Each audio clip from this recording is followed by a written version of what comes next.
Welcome back to the Silver Lining, where it's no filler, no fluff, but we keeps it a buck. And today we're gonna do the Western Conference side of the over unders. So we're gonna go through it. How's it going, Stan? It's going good, brother. How you doing? Doing good, man. Best time of the year. So Absolutely.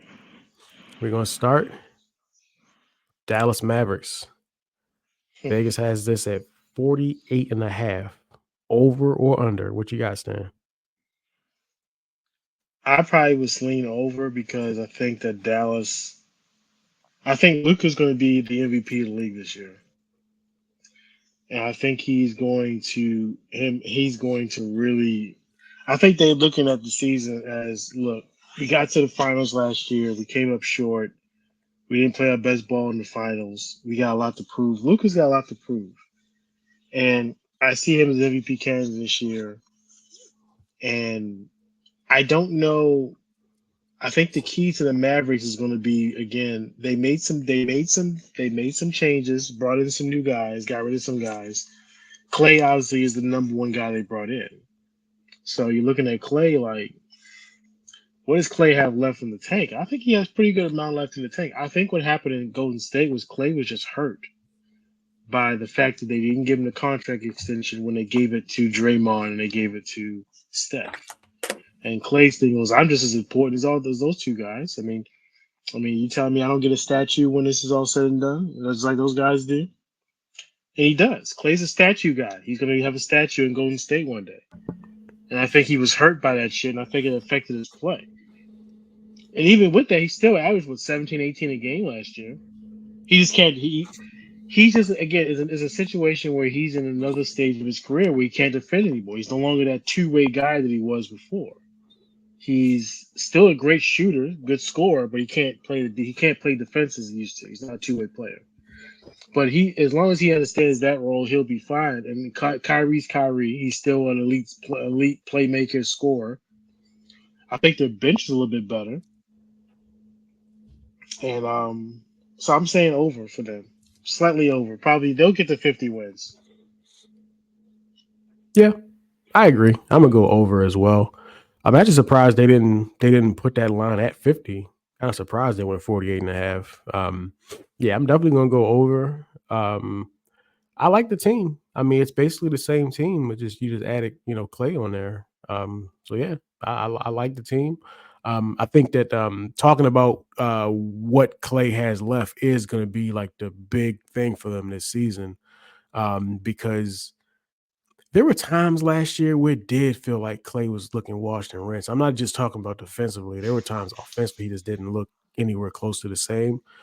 Again, I don't know if, like you were saying, it's more of a mental thing where he was just frustrated with Golden State, which, by the way, we're going to get to that when we get to Golden State, but he should be frustrated with Golden State. We'll get to that. Yeah, Um, absolutely, but yeah, I like the team. absolutely. I mean, we got Kyrie on his best behavior. And I mean, I see no reason why that's not going to continue. It is something to think about, but I mean, Kyrie was on his best behavior. And I'll be first to admit, and I'll tell you that, like, when they put this Luca Kyrie thing together, I didn't like it. I'm like, this is not going to work. I said that strongly. I did not think it was going to work. And I was wrong because it has worked. It's worked very Yeah. well, actually. And I have no reason to believe it won't work well next year. I love like that their big man rotation. I love that front court with PJ Washington, the landlord Daniel Gafford, and Derek Lively. I love that rotation. That might be one of my favorite front court rotations in the league. I love that rotation. So yeah, I like the team. I'm definitely gonna go over. I think, like you said, Luca is definitely gonna be in the MVP discussion. And I think the Mavs are the favorite to come out of the West, to be honest, as far as to go right back to the finals. So we could get a rematch. We could get Boston and Dallas in a rematch. I think Dallas is the favorite. I think they're the best team in the West. Obviously, I know we're going to talk about some like another team. The Thunder is going to be one to talk about, in the Suns. But I don't know. I think the Mavs are the best team. I think overall, I think they're the best team in the West. So yeah, I'm going over. Yeah, they like I said, the changes they made, they lost Derek Jones Jr. and Tim Hardaway Jr., but they got Quentin Grimes, they got Najee Marshall from the Pels, they got Dinwiddie, he's back, Yeah. he's back with the Mavs again. I didn't remember he was gone. I forgot he was gone. That's why I didn't think Yeah, about that you gotta one. remember. You gotta remember. Dinwiddie was with the Lakers last year. Oh yeah, he was. So Yeah. yeah, he was with the Lakers last year. Didn't do shit, but he was with the Lakers Hmm. last year. Yeah. Hmm. So again, they made some changes. They brought in some guys to replace some of the other role players they lost. I Hmm. think the role players are better. I think Marshall and Dinwiddie and Grimes are better than what they had than the guys they had. You know, Derek Jones I know played minutes for them, but that Clay will take over the time for Derek Jones. And PJ Washington's still there. Exum had a revival last year. His career was revived in Dallas last year. It's a good team, and I just think that obviously the keys would be health with Luka and Kyrie, like any other team that we're going to talk about. Yeah. That's a contender. The best players being healthy is going to be the key, but Luka's going to have an MVP caliber season this year. So, like the Mavs, I say the over. I'm a little surprised it was set at 48 and a half. I would probably set it at 51 Yeah. and a half. Yeah. That's an easy over for me. All right. Now we're gonna move to the Denver Nuggets.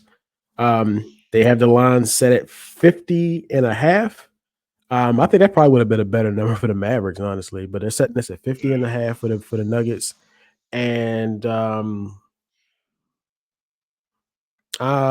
man, that's a tough one. I'm gonna go over. I mean, I just think that they just they're just still they're still a solid team, and Jokic is going to play a whole lot of games, and they're going to win a lot of games because he's the best player. He's the best big man in the game. I mean, it's going to be tough because he's going to be in the MVP discussion again next year because he's going to put up crazy numbers again next year with a slightly worse team. The team isn't quite as good, but they're still solid.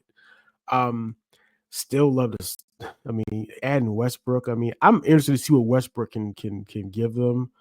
Um, Man, that's a tough line though. I'm gonna go over though. I'm still gonna go over. They're still gonna be solid. I mean, like I say, the Joker is still gonna put up crazy numbers. Hmm. Something about that number though. I'm still 50 and a half. Are they gonna get 50 games in the West? I'm gonna stick with it. I'm gonna say over. What do you say? I had a hard time with this one at all. I really had a hard time with it. And when it came down to it, I was like, I can't take the under with Jokic. I just can't do it. Yeah. He's in the prime. He's in the prime of his career. He's going to play a lot of games. He's not going to miss a ton of games. I just can't take the under with them, so I'm taking the over. I can't. I mean, and the thing is that he's just so good, but that team is not as good as it was 2 years ago. Not even as good as it was last year. And they have their biggest problem is going to be when he They, gets to the postseason is the they, bench. they say, hold on one second. Kurt's actually Right. coming in. Right. Well, look who it is. Look What's who it up, is. man? How y'all fellas doing, man? Never on Good, Brian. schedule, but always on time. Hey, man. Hey, it was kind of rough for me this morning, man. I ain't gonna lie. How y'all feeling? We good, man. We good, man. Good. Good. All right. So we was doing the over unders. I'm gonna let Stan finish and I'll bring you in. The line for the Nuggets is set at 50 and a half. All right, but keep going, Stan. 50 wins? Yeah. Yeah, 50 and a half. I think I took the over because I'm like, I can't bet against, I can't take the under with Jokic. I just can't do it. And he's just, not when he's in his prime of his career. He's going to play a bunch of games. And they're not a good, and their problem when they get to the postseason is going to be their bench, just like it was last year. That bench is just not good. Unless they really get Christian Braun and these guys to step up, Watson to step up. They got Darius, they got Saric on the team. And Westbrook, obviously, I just don't know. I didn't get the fit with Westbrook when he signed there, but I guess the feeling. I mean, from what I heard, Jokic wanted Westbrook when he wanted Westbrook. So I guess what the feeling is going to be, Jokic says, "Look, when I go out to the game, when I go out for 10, 15 minutes a game, can you just handle the offense while I'm out the game?" And if Westbrook can do that, that's fine. He did that with the Clippers. So I take the over slightly just because of Jokic. I think what's funny. I actually think Christian Brown could actually be in contention for most improved player. I think this might be a breakout season for him. I could definitely see that for sure because he's gonna they're gonna put more on his plate. So I think he's ready. He's gonna definitely play. Yeah, he's gonna Yeah, definitely play a lot more minutes this year. yeah, and if he played a bunch, but I think they're gonna put a lot more on his plate. So I'm still you said over, right, Stan? Yeah. You said over. All right, Kurt, what do you think? 50.5 is the line. 50 wins. 50.5. So if you're going over, you're predicting they're going to win 51 or more. Number one, they have no paint defense at all. Like you gotta get past the defender.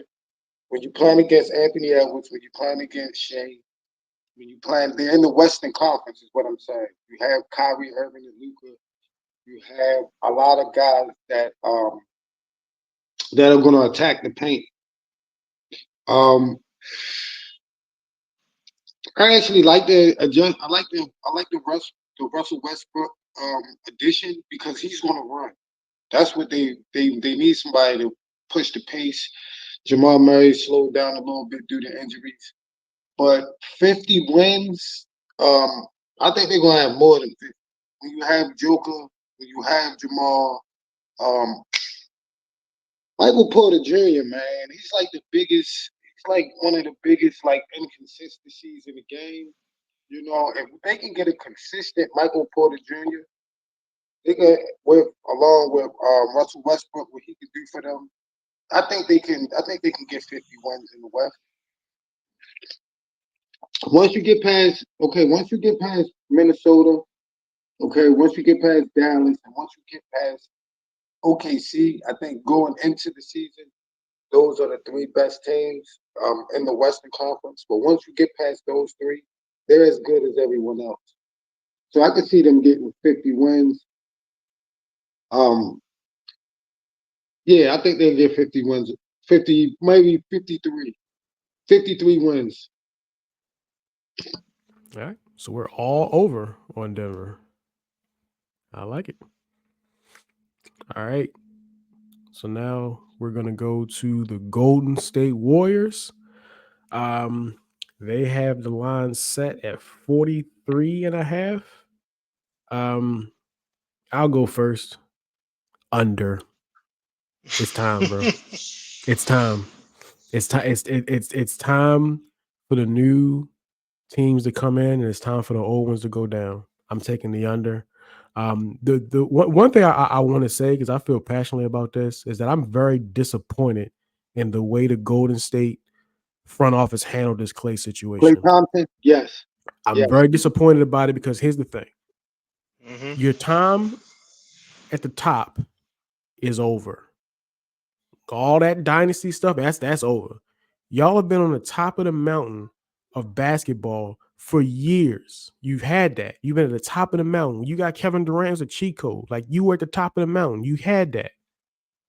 I don't think there's anything wrong with simply just paying that man the money and just live the rest of that core together. Let them just live it out. Let them just go right out to the sunset in that area. No, you're not going to win, but you're not going to win with this neither. So just pay your guys and let those guys ride off to mediocre basketball.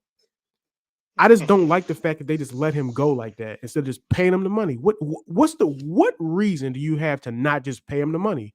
You weren't going to win with him, but guess what? You're not going to win with this shit either because they're not going to the playoffs either. Under. I don't like the team much at all. It's an okay team. The West is too strong though. I'm going under. I mean, Steph Curry will have a couple games where he hits a bunch of threes and they dance and shimmy and we all reminisce on the great times. But overall, under. I'm taking the under. And I will throw it to Stan. What you got? Under. I don't see it. It's like you said, the time has come and it's over. I mean, Curry's gonna be 36 this year,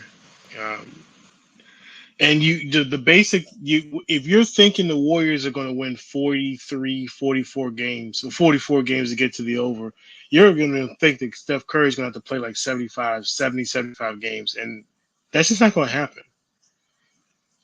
You know Draymond's gonna get suspended for a couple of games for doing something stupid. I don't see it with Kuminga. He's a good player, but that's about it. I mean, Buddy Hield's on his team. We saw he was so inconsistent. Like he was like a cat last year. You just didn't. Sometimes he'd pop up. Holy shit, Buddy Hield's here. I didn't know he was here.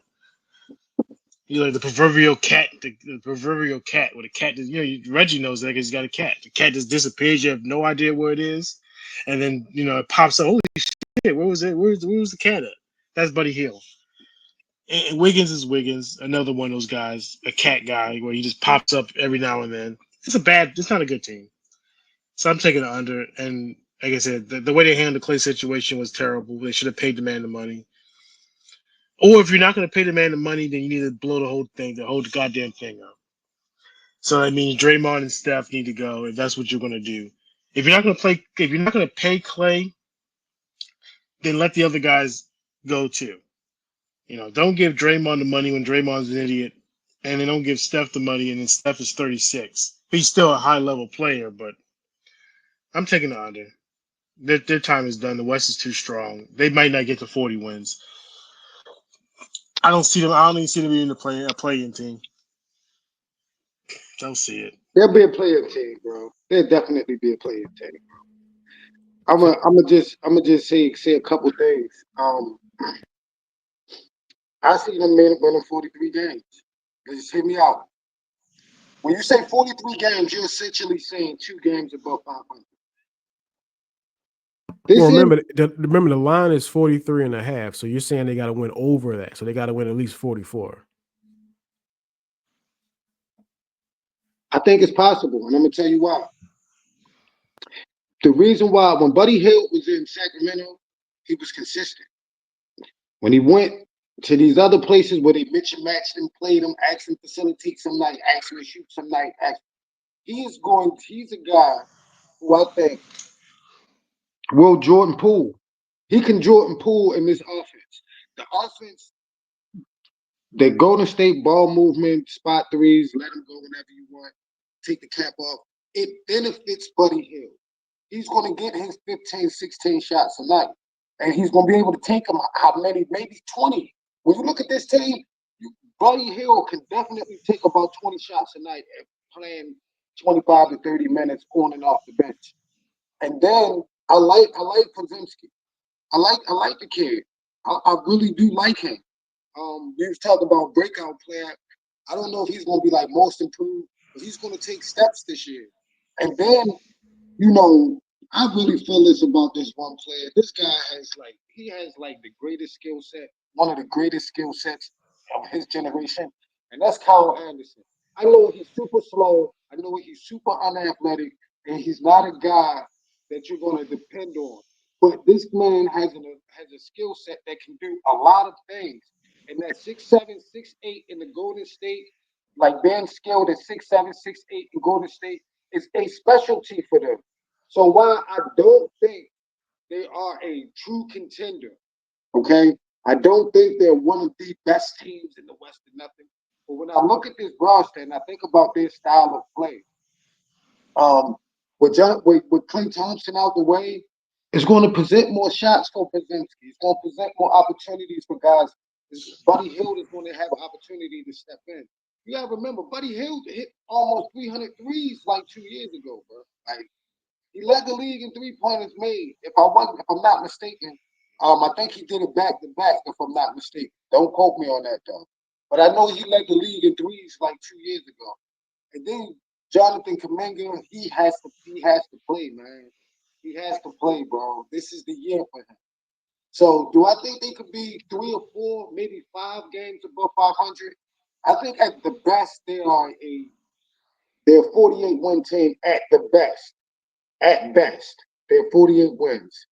But when I look at this team, I see guys that know to get Steph Curry the ball. I see guys that know the system.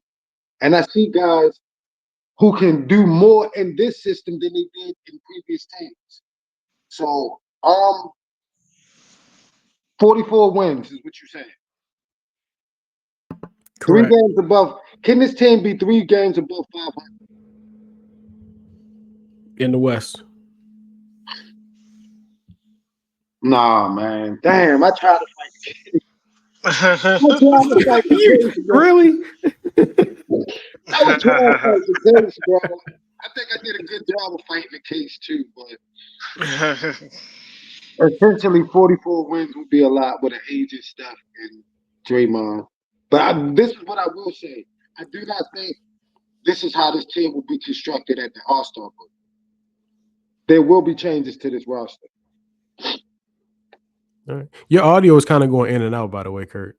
I don't know if you'll make an adjustment somewhere. I mean, we could hear you, but it was kind of going in and out. Let me put these earphones. But overall, you said you're taking an over, right? 43.5. You're going over that? No, man, I can't go over that. I tried, bro. I really was trying, bro. But then I seen Jackson Davis, DeAnthony Melton, like no center, no legit. Your best post defender is Kevon Looney. Yeah, I just feel bad for him. Yeah, I feel bad for Steph because the end is not going to be pretty, and it's just not. All right. We'll move on to Houston Rockets. They have the line set at 42.5. I'm gonna start with Kurt. What you got on this one? But they win more than 42 games. They're gonna win they're gonna be closer to 50. They're gonna be 48, 49. And I'm gonna tell you why. That boy Alperen Sengun is probably the most underrated big man in the NBA, bro. Like that man, he can shoot the ball, he can dribble the ball, he has a post presence, he's a rebounder, he can pass out of a lot of situations. I think Jalen Green is going to take his steps finally. I love Amen Thompson. The only thing, they got the great veterans also. You have to have great veterans. If you're going to have a young team like this, you're going to have the great veterans.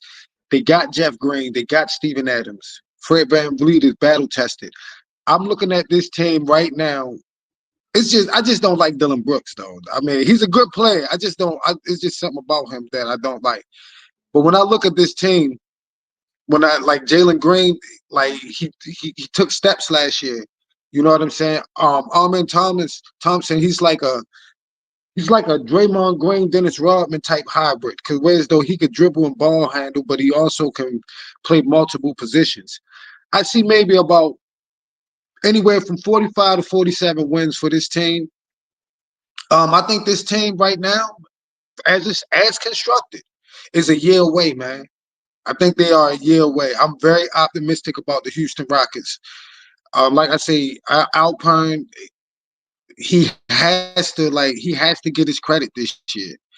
And Fred did a lot of playmaking last year, underratedly. Like he did a lot of playmaking. So I can see this team winning about 5 to 47 next year. All right, Am I still going in and out? Yeah, it's still kind of like choppy going in and out, but we mostly got it. Stan, it's on you. Oh, that's a lock for me. It's over. The Rockets are going to be really good. Really good. I love it. I love the roster. I mean, again, Sengun went out with an injury last year, and that's when they took off as a team. I don't know if that means anything as far as Sengun, but Sengun's really good. Now he's really good. Like he's like a poor man's. I might get some dirty looks, but he's like a poor man's Jokic, really. He is though. He does. That's accurate. He does. He does a lot of the shit that Jokic does. He can rebound. He can shoot. He can pass. He can drive. He can shoot. He can do almost everything as a big man. He's really skilled. And he's young as shit. He's 22. He's young. He's not even the final version of himself.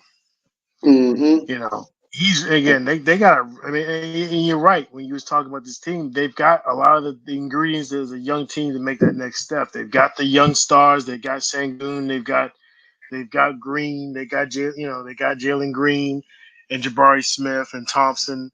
They've got the veterans in Van Fleet. They've got Sam Adams. They've got Jeff Green, Steven Adams. They got Jeff Green. Uncle Jeff is on this roster. They've got veterans. They've got young guys. They got a hell of a coach. Again, you gotta imagine where the Rockets were 3 or 4 years ago. And Fact. again, this is how you rebuild your team. And I wish that other teams, Lakers, would pay attention to how you rebuild your team through the freaking draft, through making trades, savvy trades, getting draft picks, hiring a young coach that knows how to work with young players. This is how you rebuild your roster. This is how you rebuild your franchise. The Rockets were in the toilet 3 or 4 years ago when they traded James Harden. And Yep. you look at them now. This team won 11 straight games last year to end the season, and almost pushed the Warriors out of the play-in. They got close, but they couldn't get over the top. They will be a playoff contender this year. I'm taking the over, and I'm locking that bitch down. Bro, they're a year away. They're a year away from being like upper echelon of the Western Conference. They might be, but they're ready to take another leap this year. I think they're gonna make the leap to the playoffs this year. Yep, I'm with both of y'all. I'm also taking the over. I'm actually a little surprised that Vegas put it there. Honestly, I thought they'd make it a little bit higher, just to make it more enticing. But yeah, I'm taking the over. Um, I'm very excited to see Reed Shepard from Kentucky Yeah. because Yep. I think he went to the right team, man. He is a hell of a shooter. I think he's going to be in the rookie of the year conversation. It's a couple of guys, but for me, like when it comes to this draft stuff, man, I'm like, man, take the Kentucky guards, man, because most times they don't let you down. Sometimes they do, but most times you take a Kentucky guard, you're gonna be good. And Reed Shepard, and we're gonna talk about Dillingham. I think he went to Minnesota. That's another guy I think will be good. But I'm excited to see him play with this team. And like y'all said, y'all pretty much said it, man. I thought, let me tell you, when they signed Fred VanVleet for that contract, I looked at it with the side eye, and I was wrong, man. He was great. He was really good for them. Jalen Green, man, I was getting the vibes of a bust. But last year, man, I'm like, okay, this is what I thought I might get by this Yep. because Yep. he was really good, man. Same thing with Jabari Smith because like I feel like he was projected to go number one in that draft. If y'all remember, everybody thought he was gonna go number one, and then Paolo went number one, which is what I wanted the whole time. I wanted Paolo 100%. I was all in on Paolo Banchero from the jump, but Jabari Smith is starting to look like the guy who people thought was going to go number one because the way he can shoot the ball, and he's a great defender as well, a versatile defender. Like he's long, lengthy, he can move. So I watched a bunch of Houston Rockets basketball where they were just switching and letting them clear out. Like go ahead and guard the guard because he has that kind of foot speed to do it. This team is good is going to make that jump next year. And like I was saying when I said Golden State's on the way down and they're on the way up. It's a change. It's a change in the guard that's happening in the NBA, and it's going to really get going this year because Golden State's going down. This is the team that's going up. I'm taking the over. Now, will they be in the playoffs though? I think is going to be interesting because obviously with the play-in, it's going to depend on matchups. I think they're absolutely going to be there though. I think 7, 8, 9, 10, they're going to be one of those, and depending on the matchup is if they're going to get into the playoffs or not. Because with this Western Conference, man, at the play-in game, you might end up playing. Who knows? You might play the Suns in the play-in for all we know. You know what I'm saying? Like the West is gonna be super competitive. So I can't say for sure if they're gonna be in the playoffs just because of that. But I'm taking the over. They're gonna be at least be in the play-in for sure. Absolutely. And Reg, I think about like you said, Fred VanVleet, he's becoming a playmaker. You know what I'm saying? Like instead of like that combo guard team first, and that boy Armin Thompson, bro, when you got a dude that comes off the bench that you can sub in from 1 through 4, bro. He could play any one of those positions, 1 through 4, depending on the matchup. You're not gonna ask him to play Giannis, right? But if you have like you might ask him to play a Jason Tatum. You know what I'm saying? Like you might ask him to play a Kawhi at the 4, and this young man subs 1 through 4, legitly plays point guard. You know what I mean? Legitly runs offense at the top of the key. Armin Thompson. That's like I'm big on the Thompson twins, bro. Yeah. One more thing before we get off of this one. The only problem I do see with this team though it's a good problem to have, but it can get weird sometimes. They got a lot of guys that deserve playing time, and everybody can't go. You know what I'm saying? Like, especially when you start talking about, Man, Whitmore. guess what I'm Oh saying? my Cam God. Whitmore. When I They scroll down, can't like, win Cam more. Yeah, Whitmore is on this team too. And it's yeah. like that's the only thing I would say is because when you get to like that last 15, 20 games of the season, you're really trying to get your playoff The rotation rotation. ready. Yeah. Everybody can't go. Like somebody's not going to be able to play, and you know, I do wonder what that does for like team chemistry and whatnot. That's the only problem I do see with the team. Like, so I do wonder if maybe there's a mid-season move they might want to make to kind of consolidate the roster a little bit. But I don't know if I want to do that because I still want to see all these guys grow. So that's the only thing I would say. That's a slight problem. But Cam Whitmore, right? You have Jalen Green, right? With Ty Eason, you have Armin Thompson. You have a lot of guys not only that deserve playing time, but a lot of guys that do similar things. You know what I'm saying? So you put Armin Thompson and Ty Eason on the floor at the same time, you have the same player. So I think what you pick one of those prime talents. Maybe it's a I hate to say it, but maybe it's a Jabari Smith and a Cam Whitmore with a first round pick for a legit proven big man. Maybe like if you could get like maybe like if they could have got a Paul George or a legit veteran that's battle tested. I think they will have to do that this year. And if they do that, like if they go get what's my man from I was just talking about him. Dang, I forgot his name. Oh, Pascal Siakam. If they could get like a Pascal Siakam type player at that four position that you can legitly get 20, 25 a night from, they could be a 61 team. But they're going to have to give up a Cam Whitmore, a Tari Eason, maybe a Jabari Smith to get that type of talent. I'm not saying Pascal Siakam per se, but that type of talent, they will have to do that eventually. Ain't no way I'm trading Jabari Smith. Not a chance. Nah, not trading that. Jabari Smith, I ain't bro. doing that. Nah. Well, I think that they stay the course and just stay with their core, that core is going to develop even better over the next year, and they could be a serious contender next year. This year they're going to take a big leap, I think, but I don't think they need to be looking at it. But again, they do have the draft capital that they got back from Brooklyn Mm-hmm. in the Harden trade. They got some Mm-hmm. draft. They got some Yep. picks. They got movement. They've got young guys. They're gonna be in a good spot to and make a move. one of these veterans get disgruntled 20 games in, 15 games in, they can make a play for anybody they want in the league for real. Yeah, they could. All right. Let's move on to the Los Angeles Clippers. Yeah. Vegas has the line set at 35. Let me see the 35 and a bottom. Let me half. see the bottom, y'all. Let me see the bottom. The rest of the squad. Oh my goodness. This is bad. All right. Stan, I'm gonna start with you, man. 30, what did I say? 30, 35 and a half. You going over or under?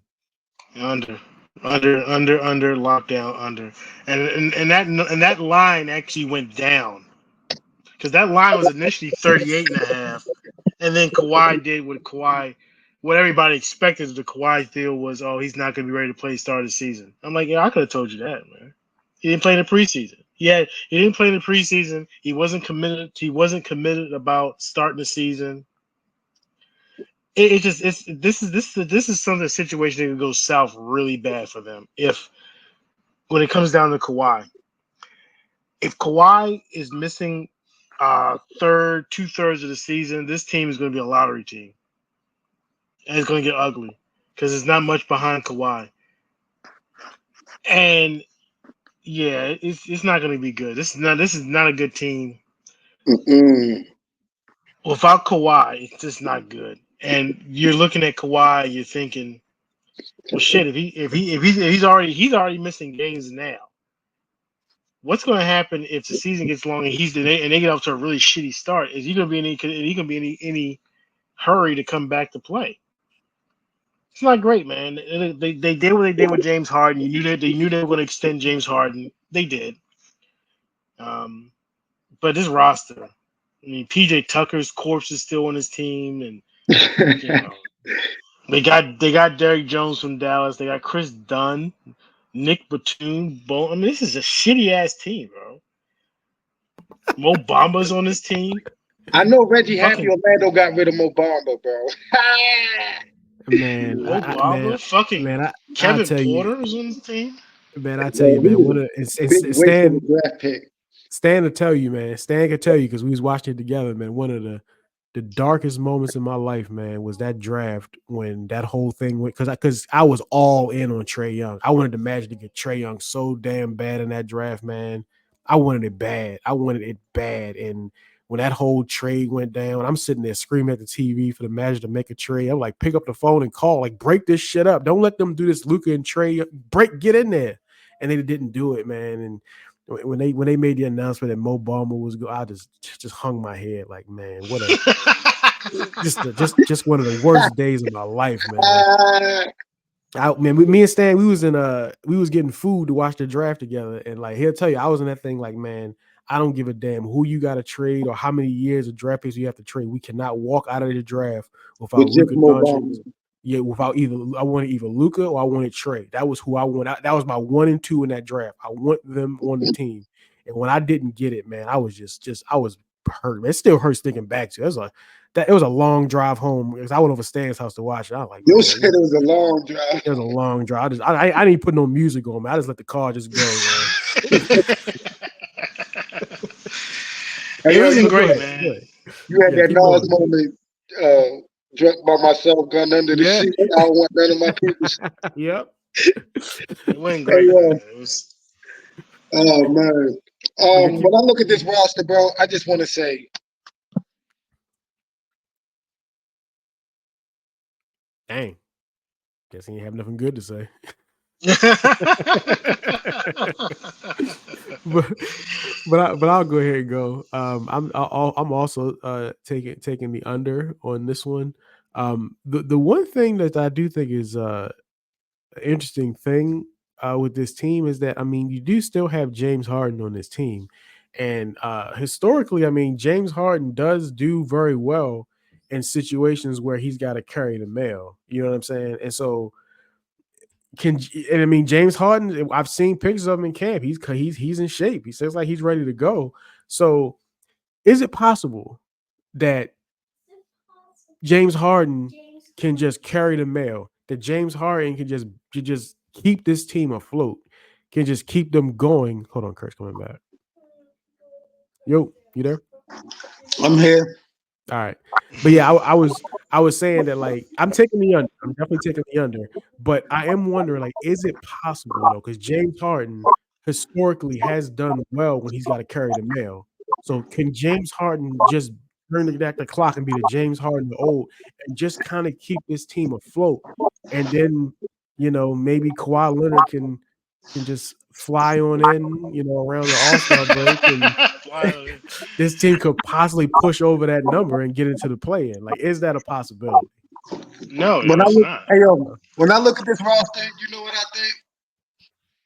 James, that's what your sucker ass get. Houston, listen, you should have stayed your ass at OKC. Houston broke the bank for you 100 times. Then they sent you to Brooklyn. You start crying in Brooklyn. Then you went to Philly. You start crying in Philly.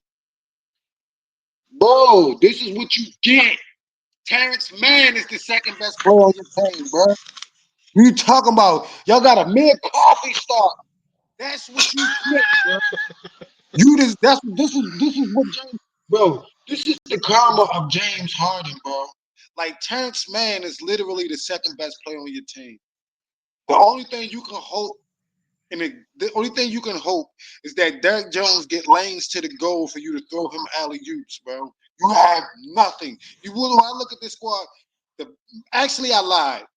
Terrence Mann isn't the second best player on this team.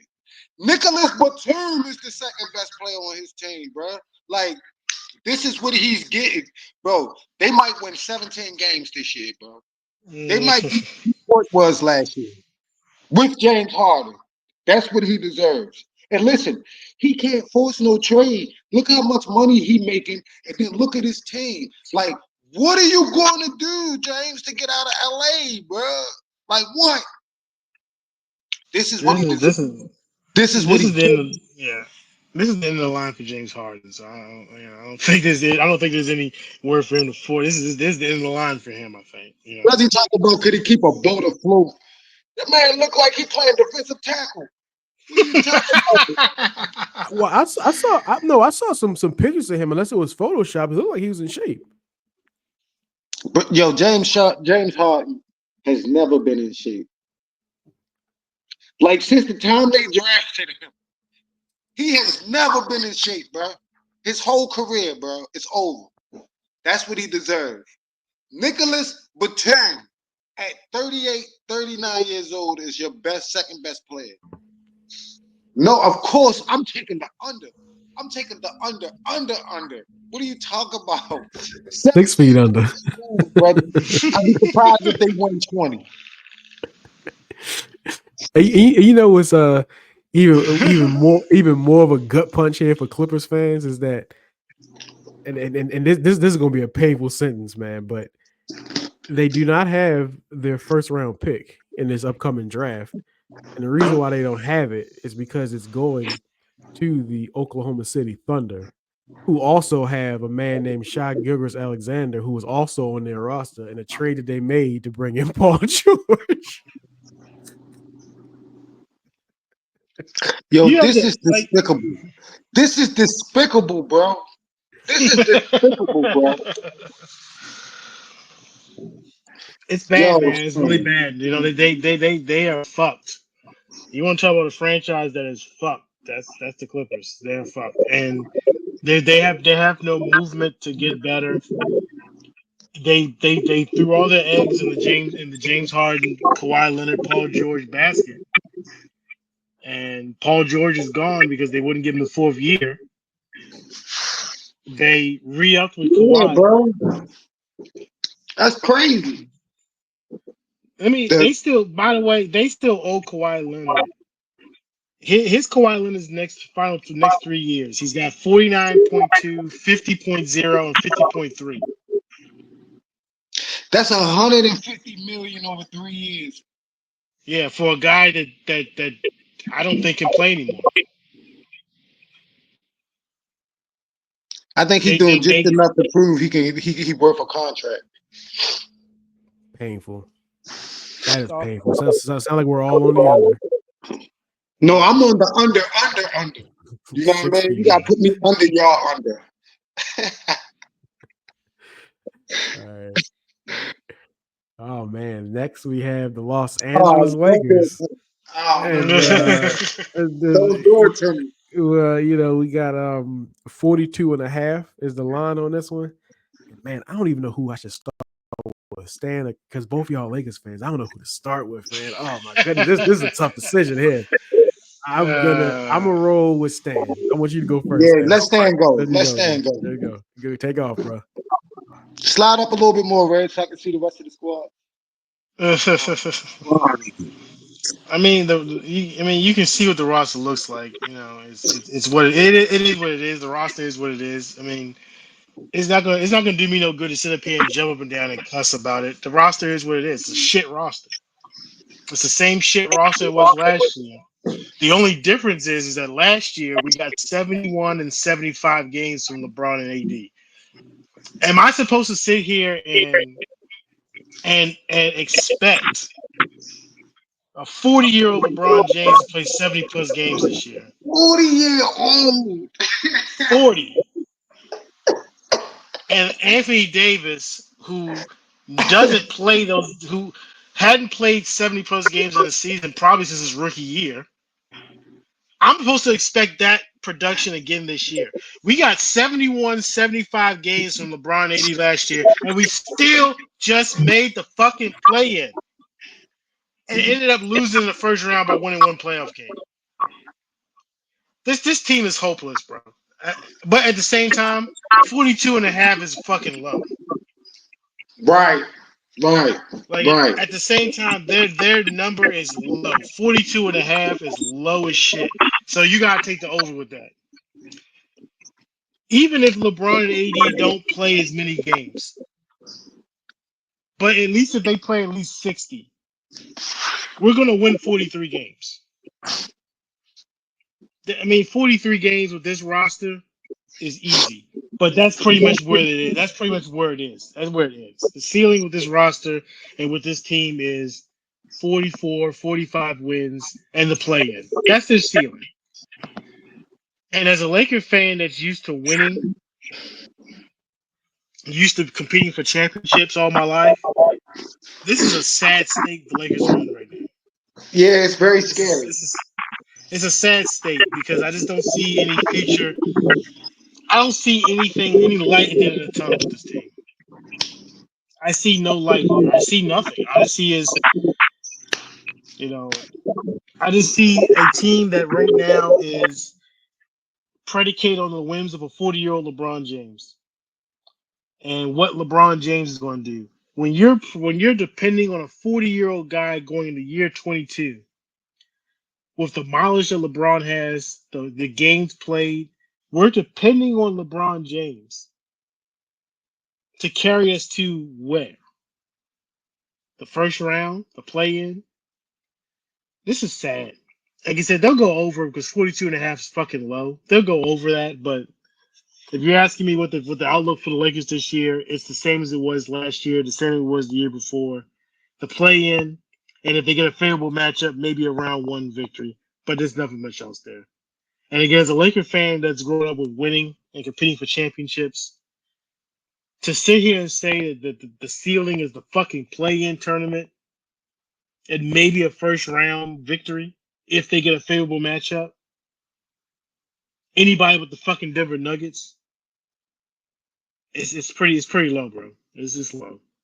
And God forbid if LeBron or AD gets hurt, this team is in a toilet. We had no draft picks in the future. You know, could Dalton connect? Yeah, he scored 37 in a preseason game. I'm supposed to get an erection about that? No, I'm not. No, 37 in a preseason game don't mean shit to me. And I like Dalton Connect. Don't get me wrong. I like Dalton Connect. I was very happy when we drafted Dalton Connect. Because God forbid I need a fucking young guy that can shoot the basketball on this team. Anybody can shoot the basketball. I'm done. This team stinks. All It right. definitely smell like shit. I ain't gonna lie to you, bro. This thing definitely stinks, bro. But no,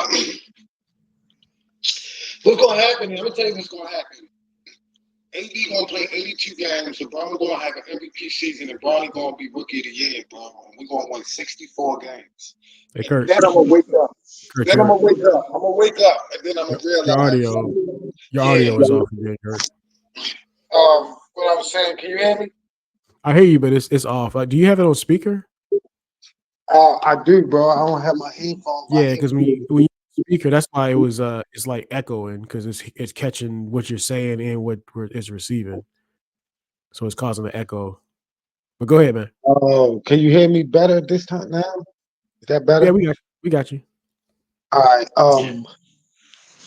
The bottom line is when I look at this team, bro, we got a lot of potential. There's potential. I mean, Austin Reeves could take big steps this year and be 20 to 25 points a game. Dalton Connect can shoot the rock. LeBron is definitely going to play 70 games because Bronny out there. You know what I'm saying? He's definitely going to be out there playing with Bronny. But 42 games is that's a bit much though, bro. I don't know what's up with Vegas, bro. 42 games that's only one game above 500, bro. Like LeBron and AD alone is good for 38 by themselves. You know what I'm saying? I do think we're a sucky team with a little bit of potential, but 45, 46 wins is fair. 42 is a little bit too low. That's too low. 42, come on now, bro. Come on, bro. So maybe Vegas was trying to give us some clout, so they put us a lot lower than what we really are, so we can say we beat the odds. But we ain't going nowhere. We ain't gonna do nothing. But we will win more than 43 games. Yeah. Oh man, guys. Here we go. Oh man, Here we go. I'm taking the under, man. I'm sorry, guys. I hate to do it to y'all, man. But it's just like I just feel like the West is going to be really competitive, and like Stan said, I just don't believe that LeBron and AD are going to play all those games again this year. I think they're going to be in and out of the lineup. Like at some like yo, this LeBron thing is historic. We've never seen anything like this before. But at some point, man, this ride has got to start slowing down, man. Like this roller coaster, it has to slow down. Like, and I mean, and looking at him in the Olympics, it don't look like it. But at some point, man, it's got to slow down. And I just feel like if we have a situation where AD is gonna miss like a 15 block of games, man, like this thing could get really ugly, man. I do love Dalton Connect. Loved him in college. I think he's ready to go. I think he's a plug and play guy. Like I think y'all made a good pick this time. I think he's gonna be ready to rock. He's gonna help a lot as far as like bringing some legitimate scoring off the bench. Like I mean, I'm not. He probably should be the first guy off the bench. Honestly, he should be the sixth man. Like him and Gabe Vincent. Like that's got to be it. You know what I'm saying? Like I think that Yeah. he can give you a lot, but man, I just don't. The West is so competitive, man. Like because like if y'all are because Kurt said like 46, 47 wins, man. That's a lot of wins, man. I mean, who are you getting these wins off of, man? Like y'all just gonna be running through like the Kings and the Rockets who we just talked about. I mean, where these wins coming from, man? And the thing is, these teams who you're talking about, they're gonna be hungry for regular season achievements. Like Houston is gonna be locked in. Like they're gonna be like kind of what I was talking yesterday, talking about like the Pacers and like the Cavs and the Magic. Like them teams are gonna be locked and loaded in the playoffs because they really want to make some serious headway. I just don't know where these wins coming from, man. I agree with you that like 42 does feel low, but I just think where this season is gonna go, man, I think that's about right. And I do think at some point of this season, this thing is gonna transition from a team that's competing to try to make it to the playoffs to make some noise, and it's gonna start transitioning into the sideshow of LeBron and Bronny James playing. And I'm not saying Oh God. it's a bad sideshow. I think it's a beautiful thing.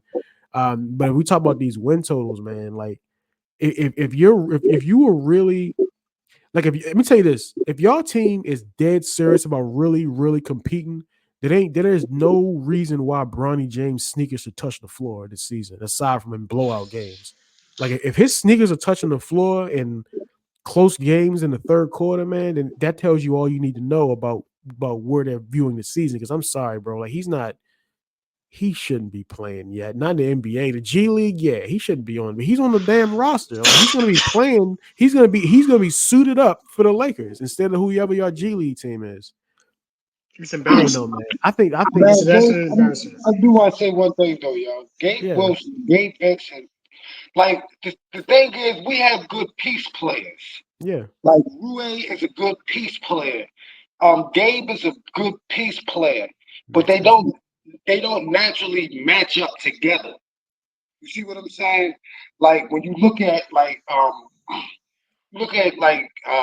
Dallas, you look at their pieces, Lively on one side, you know what I mean? Then you got Claber who will step out. So you have the inside outside with your two bigs, right? That matches up. We don't have those type of matchups outside of LeBron and AD. Like LeBron and AD are the only two things that go together. Austin Reeves and Dunk Connect, they're shooters, so they can play with anybody. You know, we can put them to the side, right? But when you look at the roster outside of them, and you put AD and LeBron, and then you put D'Angelo, inconsistent shooter, not a defender. You know what I'm saying?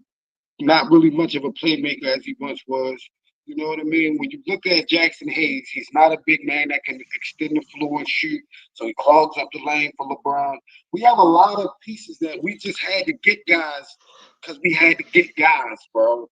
You know what I mean? And I don't want to dump on Gabe Vincent because he is a good player. I do believe he's a good player, but he does not match up for what we need at his position. He's just a guy that can contend on defense, right, and keep the ball going on offense. We need a we need a Fred Van Vliet. We need a Jalen Brunson. We need a point guard that's gonna go out there and score without clogging up the paint. You understand? And we don't have those type of players like that. That we don't have the right pieces. We have good pieces, but they're not good complementary pieces to our superstars.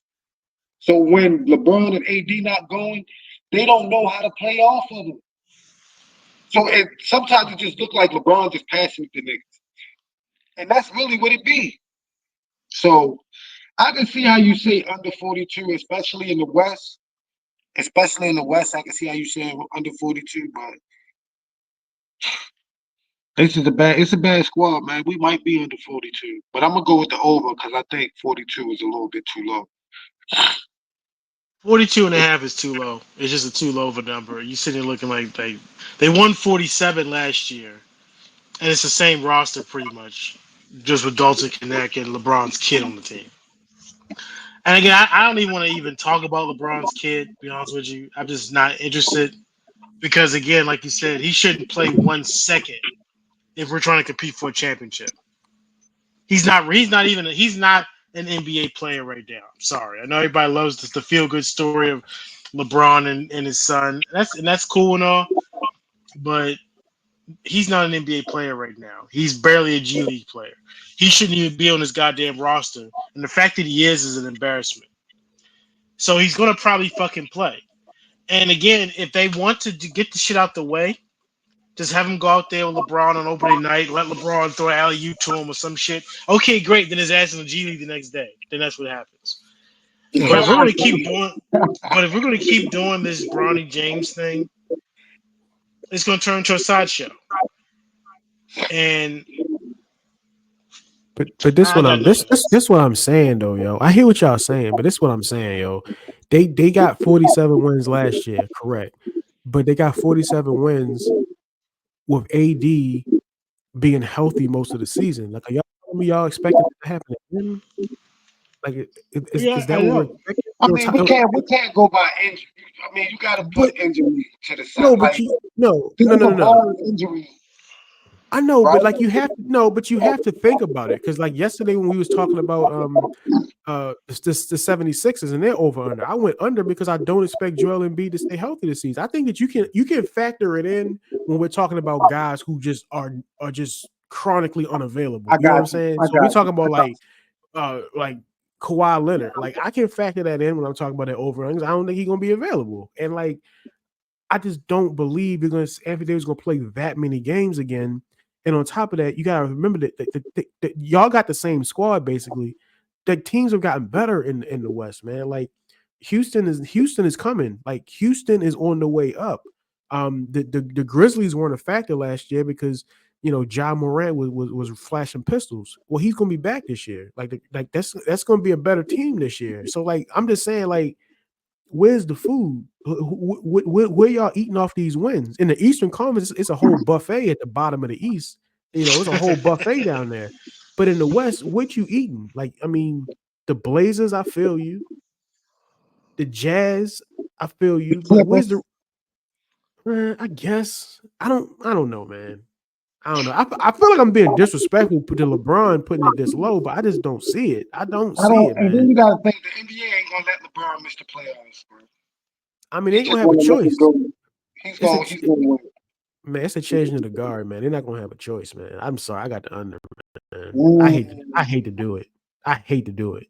I gotta take the under. It's just I find it hard to believe that even with injuries accounted for and time missed, that this team can't get to 43 and 39. If they That's don't, hard to then believe. this season was a disaster. If they don't get to at least 43 and 39. An Hey, man. outright disaster. Hey, man, I hope I'm wrong, man, because I mean it's always when LeBron is in the conversation. So I hope I'm wrong, man. I just don't see it, man. I'm trying to see it, man. I don't see it. And even with that, even with saying that they're going to go over, this is still a team that's going to be in ninth, 10th place in the West. You know, this is the 43 and a half, 43 wins might get them to 10th place, maybe. But that's about it. This team, there's not much there. And again, panic trades, you're worried about panic trades and them doing something stupid, trying to get Zach LaVine or some other overpriced idiot. I worry about that as well. But yeah, I don't think that team. I feel like them the same way I feel about Golden State. When you had them great veterans like LeBron, AD, or Steph Curry and Draymond, that team is not going to stay the way that they are constructed. They're going to make some type of move. they met, yeah, but like I said, there isn't too many moves they can make with the roster they have, aside from trading guys like Austin Reeves, and I don't want to do that. But it's not great, not great, and it's a shame LeBron's career is going to come to an end like this. But you know, on a shitty roster like this. But All right, let's go to the next team. let's move on. We got the Memphis Grizzlies. They have the line set at 46.5. And Kurt, I'm gonna start with you. What? Oh, go down one more. Go down a little bit because I want to see if the little Asian dude is on the team too. Did he make the team? Yeah, he made the team. That's him. Yuki. Bro, you're nice, bro. Yuki, he is really nice, bro. He really nice, bro. I just want to shout him out real quick. 46 though. 46 Like I know they struggled without John last year, but if you watch their games, they were one of the most competitive losing teams I've ever seen, bro. They were really in the majority of their games late. They just did not have enough. Um, is John going to be healthy? Okay. Is Jaren Jackson Jr. going to be healthy? Okay. Is Marcus Smart? They had a bunch of injuries last year, bro. Like, if we're going to talk about injuries, let's talk about them. Barring injury, I think this is close. This is a 55, 56 win team, barring injury, okay? But knowing everything that we know, Jaren Jackson is a monster. Desmond Bain is a monster. John Moran is a monster. Yo, this dude, Santi Aldama, he's one of them highly skilled foreign players. Scottie Pippen Jr. has made a name for himself. I like Luke Kennard. Zach Edey looks like a beast in the preseason. I mean, from what we see from this team, like the tendencies of these players, I have to take the over, bro. I have to take the over, bro. Like 46.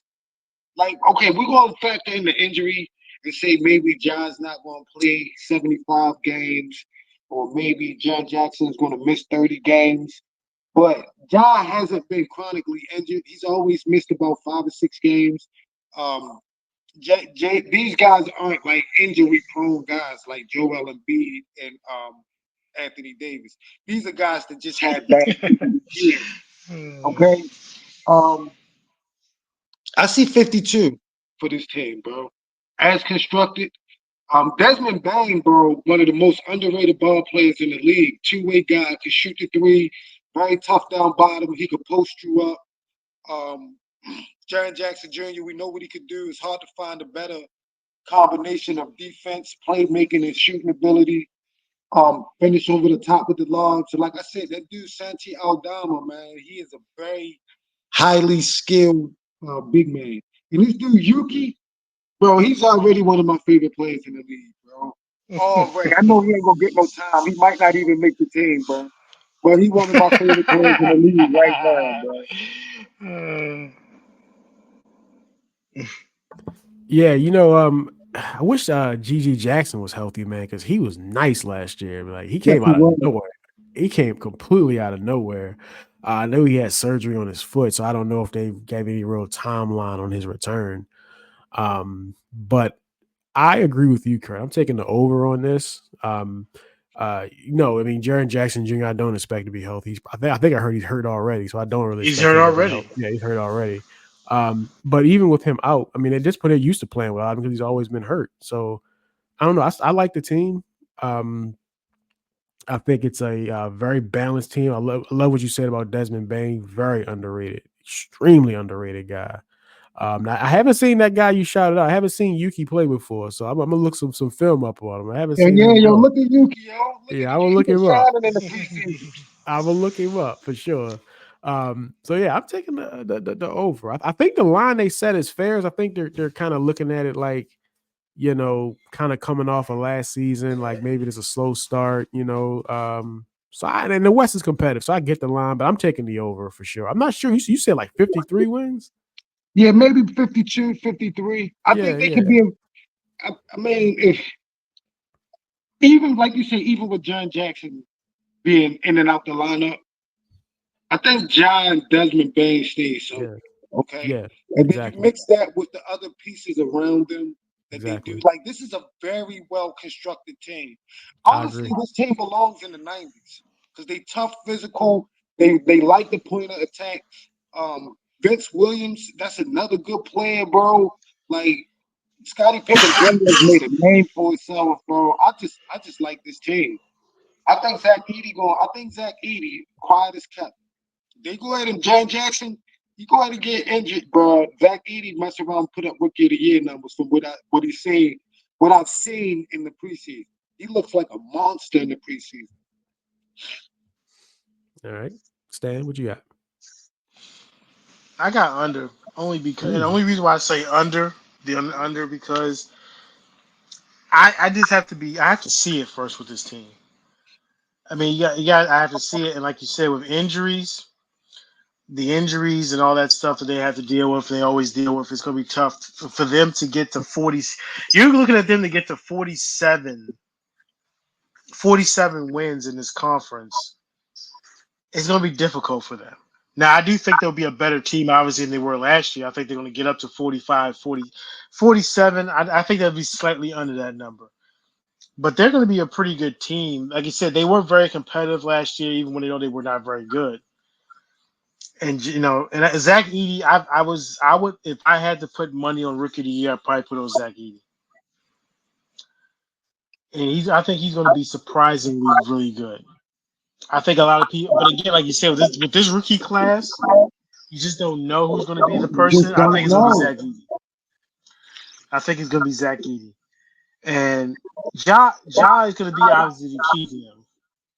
Ja's the key to them, obviously. And whether or not Ja learned his lessons from his past transgression, from the problems that he's had, if he's learned his lesson, if he's serious, if he's locked in to trying to be, because again, you gotta remember, the league had Ja as the guy. The leap that Anthony Edwards made last year was what they hoped that Ja was going to be. And it turned out to be Anthony Edwards. That superstar, top American young player. The league wants a young American player and a superstar American player. They thought it was going to be Ja. 2 years ago, everybody thought it was going to be Ja. And it turned out to be Anthony Edwards. Can Ja get back to that level? I think he can. He's still very young, still super talented. You worry about injuries with Ja because he plays so damn reckless. He's very Allen Iverson like with the way he plays. Very reckless. Crashing into the back of the hoop and all that shit. But that team is going to be a lot better this year. They're going to be a competitive team. They're going to be a playoff, play-in competitive team. But I just don't see 47 wins for them. I don't see 50 wins for them at this point. I just don't see it right now. Just because you're depending on Jaren Jackson to be healthy. You're depending on Ja to be healthy. And Desmond Bain, very good player. I agree with all you guys. Very underrated. Very good player. And they got some good guys there. Like I said, Zach Edey, I think could be Rookie of the Year. If I had to put money, Rookie of the Year, Zach Edey. But I got to take that under. The Zach Edey thing is interesting, man. I think I think he does have the possibility of having a really big season. You talk about having to see to believe. That I got to see to believe. He has looked good in the preseason, but it is the preseason. Like,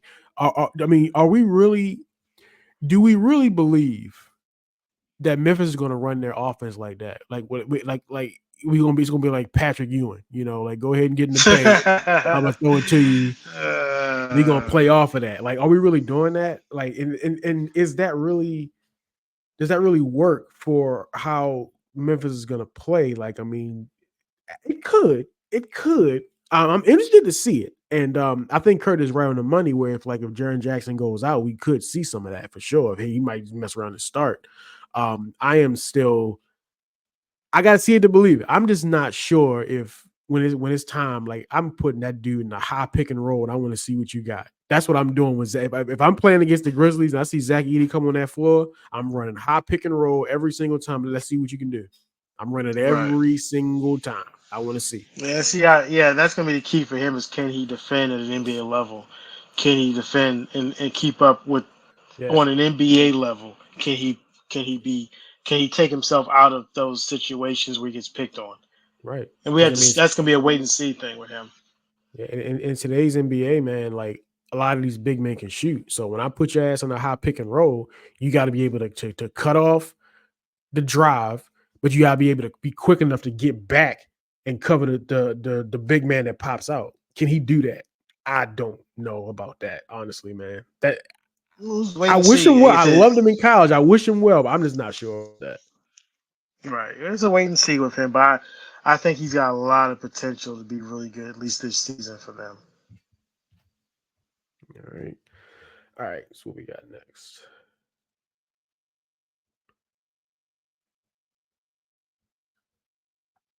Minnesota Timberwolves. They have the line set at 51.5. What do you think, Stan? 51.5 for Minnesota. Going over with Minnesota. Going over.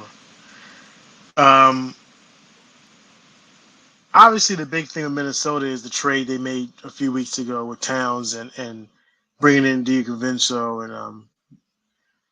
and Julius Randle. I think that the reasoning for Minnesota to make this trade was they felt probably they needed more shooting. They needed some more shooting with Dante, and they needed to get Towns off the fucking team. I think that's pretty much where it kind of comes back to get Towns off the team. And just say, Anthony, this is your team.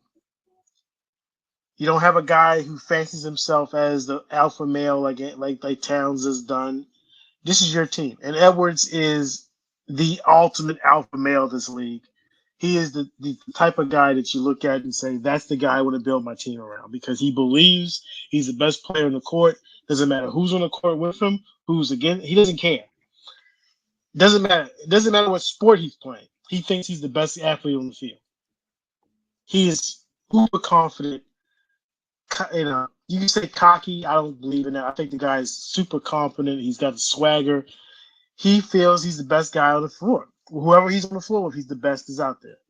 And he took a leap in the regular season, and then initially in the postseason took a leap, and then in the Western Finals kind of dropped back a little bit. I think the moment was too big for him a little bit. I think the moment was a little too big for him last year. Getting to the conference finals, it was a little big for him.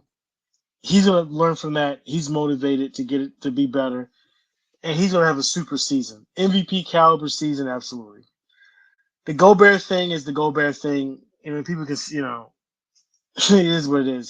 He's going to give you the rebounding and defense that you need, but he's not going to be very playable in the postseason. That's just how it is. Randall's good. But again, it seems like Knicks fans, if you talk to Knicks fans, you get a mixed reaction with Randall. Some of them will tell you, oh, we love Randall. And others will say, get him the fuck out of here. I think Randall's good. And I think it would be good for them. I think Dante DiVincenzo would be really good for them. As a guy that can shoot the rock from the outside and defend and be a dog on defense, he's going to be there. They've got dogs in that team. The only concern I have with them also is the point guard situation with Conley. Conley's old. Now you're looking at Conley and Dillingham. Dillingham, who they stole in the draft in the trade with San Antonio. Again, that's an intriguing piece. What are you gonna get from Dillingham? Could he be a rookie of the year candidate too? He's another guy that I like. Again, Kentucky guards. I like those Kentucky guards, man. For whatever reason, they just produce guards that translate to the NBA. I don't I think wonder. Dillingham be any different. I wonder if that stops now that Calipari's gone. I wonder if now we're gonna say was it Arkansas? Where did he go to Arkansas? Right? It was gonna be Arkansas Yeah, guards now. we'll see about that. I mean, we'll see what the mob balls brings to Arkansas, but yeah, I'm taking the over with Minnesota. They're still very solid, and the problem, I guess, with Minnesota is going to be can they get over the hump because they were built to beat Denver. Well, they've already beaten Denver, so now what? Can they get to that next level? Because I don't think Denver's a team to beat in the West anymore. I think it might be Phoenix. It might be Dallas. It's a number of teams up there, but I think Minnesota will be at this, when it's all said and done, will be up in the Final Four. I'm taking the over. I'm taking the over also, but I gotta be real, man. I hate the fact that they had to trade Karl Anthony Towns, and I hate that it felt like it was strictly a financial thing. It was strictly we don't want to pay this contract to this guy, and that's the reason why they traded him. Like it wasn't to me, it couldn't be a basketball thing because I don't necessarily think this makes basketball sense. I'm gonna get into in a second. But I just hate that they did that, and I hate that it was only business. That's the only reason why that trade was made. I just hate that, and I just thought that Karl Anthony Towns and Anthony Edwards they had good chemistry together. They just seemed like they were super cool off the court. So I just hated that, bro. I hated they had to make that trade. I hate it. Um, on the basketball side, though, like something got to change with that for that front court. Because I'm sorry, I don't think Julius Randle and Rudy Gobert works at the 4 and the 5. I don't think it works. I don't. I do not think it works. So something got to change. That's not a closing. I don't think that's a closing front court to me. I don't. Um, I love DiVincenzo pickup. He has an excellent pickup. Excellent. He's gonna be great for them. That's gonna be a really good move. That's a really good move there. Rob Dillingham definitely was like my pick for rookie of the year. But the one thing I'm concerned about is are they going to let him cook? Because I think that Dillingham absolutely has the talent to be the rookie of the year had he gone to a team that's going to let him cook. But this is Yeah. going to be a team competing for a championship. I mean, we're going to have because I don't think he's even 20 yet. We're going to have a 19-year-old running the show as your sixth man for a team that's trying to get past Dallas to go to the finals. Like I don't know if they're going to let him properly cook. I think he got the talent. I think he's definitely going to show stuff for sure this season. I think he's definitely going to show it because he can play, man. Like that kid has some serious offensive talent, man. There's some questions about what he's going to do defensively, but he got some serious offensive talent. So I'm definitely taking the over because I just believe so much in Anthony Edwards, man. Like this is the guy, man. Yeah. This is the one. This is the one. And Mike Conley, I mean, he just kind of just keeps on chugging along, man. Like every year you wait for this truck to break down, man. But every time you turn on the key, it starts. You know, it's a little old for me, man. A little old, Mike Conley. but he still is solid. Like he's that old truck. Every time you turn the key on, it turns on. Like he keeps going. So, I mean, it's solid. So I just don't know. I mean, how do you feel? Do you think this Randall Gobert? Do you like how that works?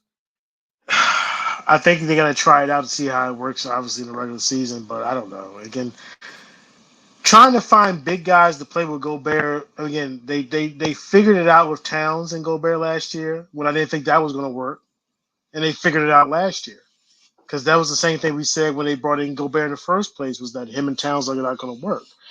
And it was rocky the first year, but then last year it worked. They got it to work. I think they can make it work, but again, guys have to accept their roles. And I think, and like you said, I don't know if that's a closing lineup or not. I don't know if they're going to be able to close with Randall and Gobert on the floor at the same time. That's going to be really tough. I don't know if you can do that. Again, Gobert has shown himself to be a liability anyway in closing situations. We saw that last year in the postseason when Luka sized him up and got ISO'd on him and made and put the dance on him. That was bad coaching.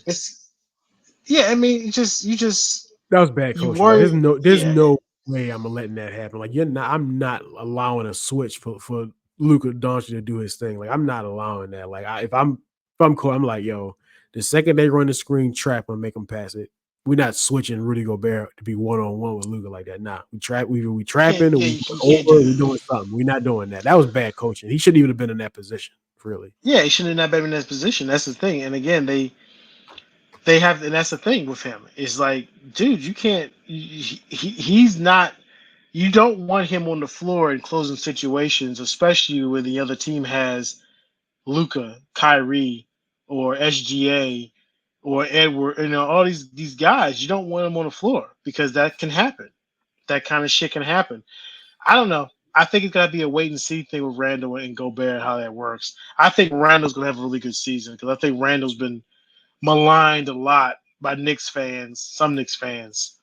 I think he's gonna have a good season. I think he's gonna play well with them. But like you said, there was a chemistry thing with Cat and Edwards last year that you worry about. But I think, like you said, Edwards. I believe in Edwards too much to think that they're gonna fall below 50 wins this year, 51 wins. That dude's the truth. That's all I can say. He's unbelievable. All right, moving on to the Pelicans. They have the line set at 45.5. What are you thinking on that one, Stan? Under. I don't like this fucking team at all. Yeah. If they got the biggest problem with the Pelicans is one, Ingram is still on the team. It was very obvious that Ingram was on the market all off season and nobody was interested. And I shouldn't say nobody was interested, but nobody was interested in what the Pelicans were asking for. The team makes no sense, man. You got four guys on the team that all need the ball. They got no center because Valanciunas went to Washington, so now they have no center, and they got four guys who need the ball. It doesn't make sense. I don't see this being the team they are in February. They're gonna have to do something. Like you bring in, are you gonna really play Murray, McCollum, Zion, and Ingram at the same time and in closing situations? Jesus Christ, that's a disaster. Um. I don't Yeah. see. I don't like it. Yeah. I mean, I didn't. I don't understand why Brandon Ingram is still on the team. I thought sure that he was supposed to get moved. Like I don't understand what happened there. I mean, did something fall apart or what? Because they it seemed like he was definitely getting traded, and then he didn't. I think that they were asking for what they were asking for. Teams were not interested in, and I mean, I don't know, but he was definitely going to be traded. He was definitely on the trade market. I think he was readily available. I don't think the Pelicans were hiding it either. I think they was openly talking about, hey, give us a call. If you got interest in Brandon Ingram, he's available. You know, give us a call. Make us a deal. And I don't think they got a deal that he liked. Hmm. But I mean, look, Daniel is a starting center. yeah, that's not going to work. Daniel Tice or Herb Jones, it's not going to work. They don't have a Nah, real center right now. They don't have a real center. they gonna have to make a move. This isn't gonna work. They definitely gonna have to make a move. And again, if that Trey Murphy could be a trade piece. I think I do think the problem with Ingram and why he wasn't moved was because teams probably went to them and said, if you're gonna trade Ingram, we want Trey Murphy too. And the Pelicans probably said we don't want to trade Trey Murphy. Well, okay, well. But yeah, this roster, they have talent. There's a lot of talent there, but it's just it's clunky. I don't like Zion, Ingram, McCollum, and Murray as four of your five guys with no real center. I like all those guys individually as players, and Zion looks to be in the best shape I think I've seen him in since college. You know, I guess I guess they finally got the chefs away from him and got him to put down the McDonald's and the Popeyes and stuff like that. And he looks to be in fantastic shape. Best shape I've seen him in. But who's going to give him the ball? McCollum, he wants to shoot it. Ingram, he wants to shoot it. Delonte Murray, he wants to shoot it. I'm looking at where's the Alfred Payton is the backup point guard? No way. I thought it was Jose Alvarado, isn't it? Well, Alvarado's still on the team too. Yeah, but yeah, I like Payton's him. on, but That's my Payton's kind of yeah, player. Payton's on the team as well. Yeah. I can't believe he's still in the league, bro. Like, seriously, how? I can't believe it either. But according to Hoops Hype, he's still on the roster. Yeah, I take the under just because again the West is so damn competitive, and this team makes no sense to me. And 46 wins is a pretty high number for this team in this conference. I think it's a little too high, but that's why I look at. I'm saying slightly under for the Pelicans. Yeah, I agree. There's got to be a trade that's going to be made. Like this can't be everything. This can't be life. There's got to be a move that's going to be made here. I would imagine that they will look at an Ingram trade, but again, Ingram was available all summer. He was available all summer, and nobody traded for him. And I just am not sure why. And now I'm looking at, and again, they weren't shy about it. So now you bring Ingram back to this team, and Ingram knows that he was bounded about as a trade piece. How the fuck is this going to work? So I think it's going to be a challenge for the coach there to get that to work. Because, again, you got 4 guys who all want the ball. 4 guys who all want the ball with no center. I don't know how it's going to work. In this conference, I don't know how it's going to work. But a lot of talent there. Don't get me wrong. There's a lot of talent. Having some trouble with the screen at the moment, but the next would be the Thunder, and they have that at 57.5. What do you have on that one? 57.5 for the Thunder. I'm going over. They're going to be a 60-win team. Yeah. They're going to be a 60-win team. They're going to be the best team in the West, and SGA could be another MVP candidate. They are a loaded team, and not only are they a loaded team, they also have a shit ton of picks. If they wanted to make a move at the deadline, I thought the moves they made in the offseason to bringing in Caruso was brilliant. Hardenstein will fix a lot of their problems with the rebounding, which is what kicked their ass last year in the Dallas season. It's literally why they lost. Is why they lost the series to Dallas was because they couldn't get the rebounds. Again, Chet's a great player and a great prospect, but asking him to rebound against Gafford and Lively was not the best. It just wasn't going to work. Trying to get him to bang in the boards with those 2 guys. Now they got Hardenstein who can rebound. Paid a lot for him, but again, you have to do that sometimes. I like this team a lot. They might be the best team in the West. And when it's all said and done, they might be the team that takes the title. This team is really good. Really good. Like I said, I thought that the rebounding is what hurt them in the Dallas series. But this team is really fucking good. And Shea might be one of the best players in the league. Is one of the best players in the league. Could be a MVP candidate. This team is loaded, man. They're going to be tough to beat. And again, they're young, hungry. They're not going to fuck around the regular season.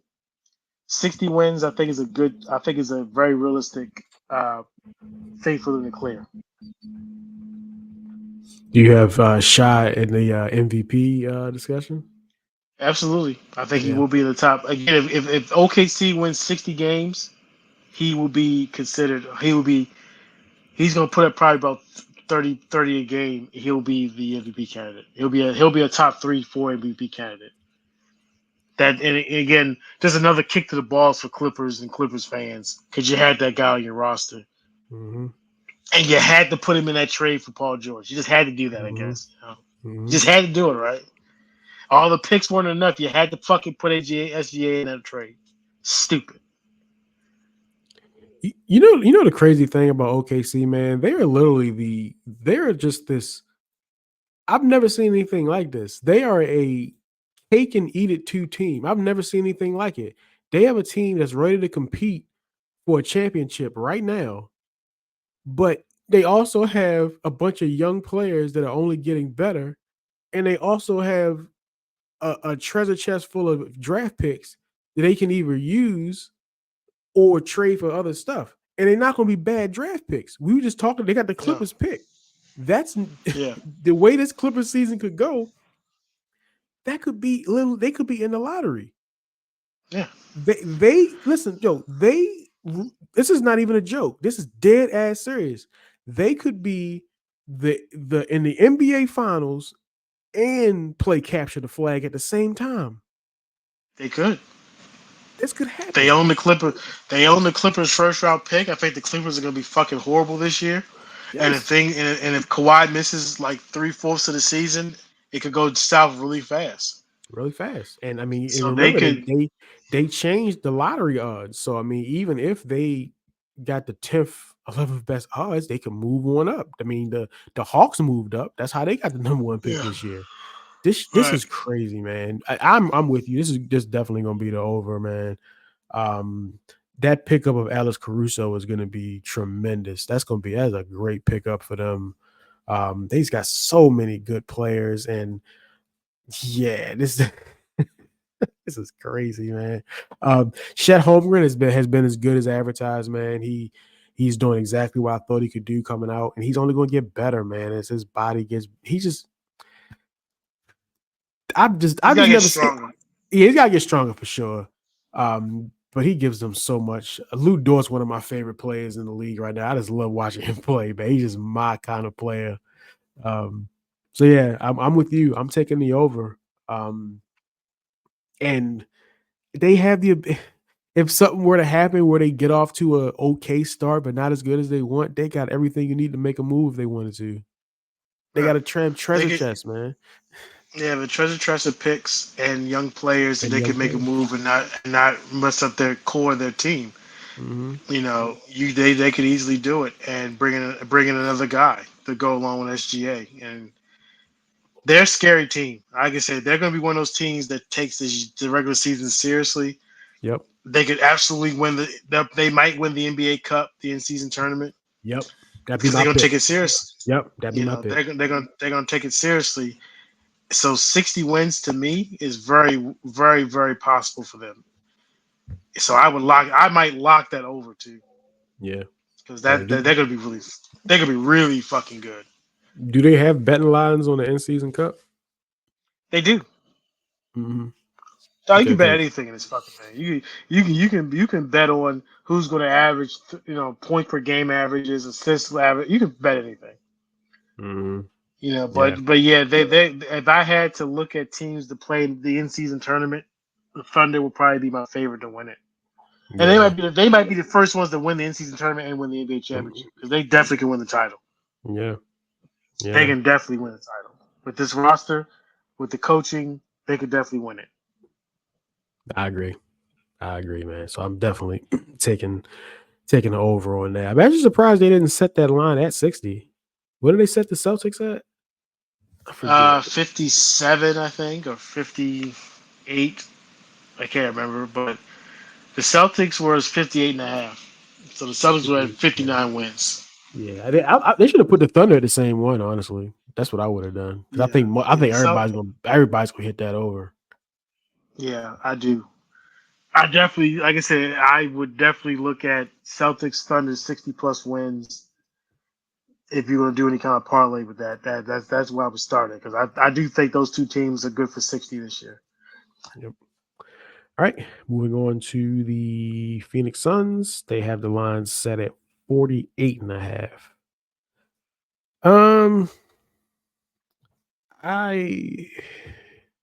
They got exactly what they needed though. Adding Tyus Jones to this, they needed a point guard as bad as anybody in the league, maybe outside of Magic. They needed a point guard badly, and they got one. I think Tyus Jones is a good point guard to have. I do like him. This Bradley Beal thing just something.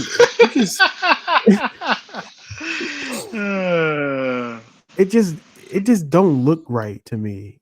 Like it's one of them things where it's like when you write it down on paper and when you put your paper and it says Bradley Beal, Devin Booker, and Kevin Durant, you wrote that down on paper. You're like, yo, that should be damn near unstoppable. And then when you actually see it happen on the floor, the rare times you actually see it happen on the floor because of injuries, but when you see it on the floor, it just don't look like it. It just ain't it. I love what Grayson Allen has done early. Like he was a guy coming out of college that I liked, but I did. He didn't. When we was talking about Hawkes, I was like, yeah, he a good college player, but he don't really take me for a pro. And he's been good. He's been one of the few bright spots that come off of their bench. Very, very few bright spots.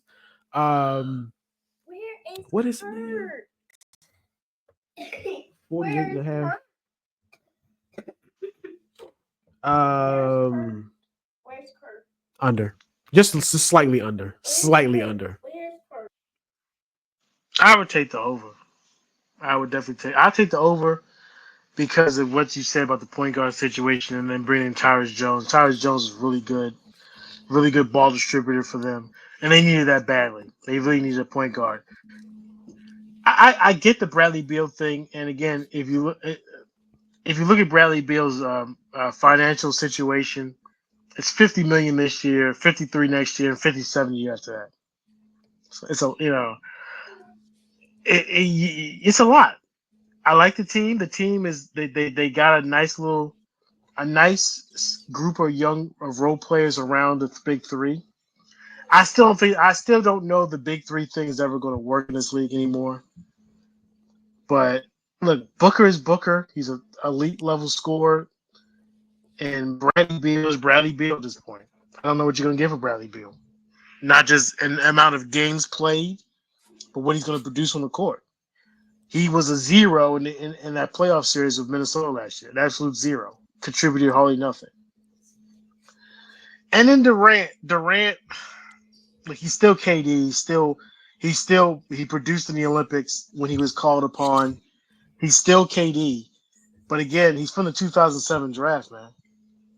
At some point, man, I think like you said earlier about the changing of the guard with Durant, Steph, and LeBron all aging out, and this new crop of guys coming up, taking over. There's something to that. But I like the Suns team. I like these guys together. Getting the point guard is going to help them.